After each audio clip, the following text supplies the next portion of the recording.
çöl ərəbi idi. Gəldi, girdi, əri köyün ərəbi idi. Gəldi, bir şikəst uşaq əlimdə götürüb gəldi Əbəlfəzanın hələmdən. Elə ki, çatdı Zərifin yanına, atdı uşağı yerə. Dedi ki, ya Əbəlfəz, mən səndən şikəst istəməmişdim, mən səndən sağlam uşaq istəmişdim. Deyir, xuddam xidmətçi qapıda olan deyir ki, bayıra çıxmamışdı, qapıdan çölə çıxmamışdı, gördülər uşaq qaçır dalıca ki, ata sağaldım, vermə məni, atma məni əlimdən yerə. Təsəvvür elə. O dedi, ey Rəbbim, mənə əməli salihlərdən olan övlad bəxş et.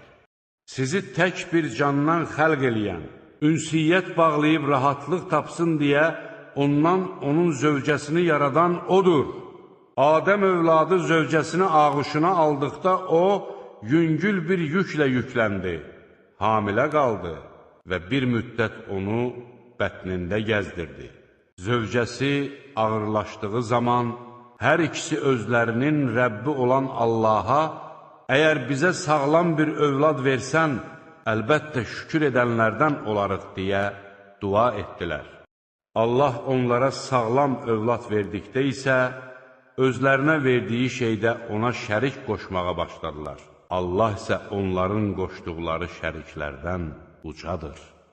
Onlar heç bir şey yaratmayan, özləri xəlq edilmiş olan şeyləri Allaha şərik qoşurlar. Allahdan savayı çağırdıqlarınız da sizin kimi qullardır.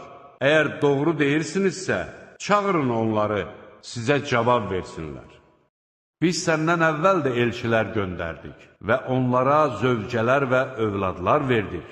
Heç bir elçi Allahın izni olmadan bir ayə gətirə bilməzdi. Hər vaxtın bir yazısı var.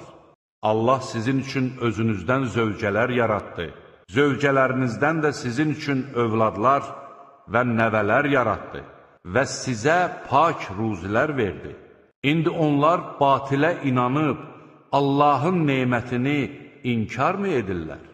Biz istədik ki, onların Rəbbi onun əvəzində onlara ondan daha təmiz və daha mərhəmətli olan başqa bir övlad versin.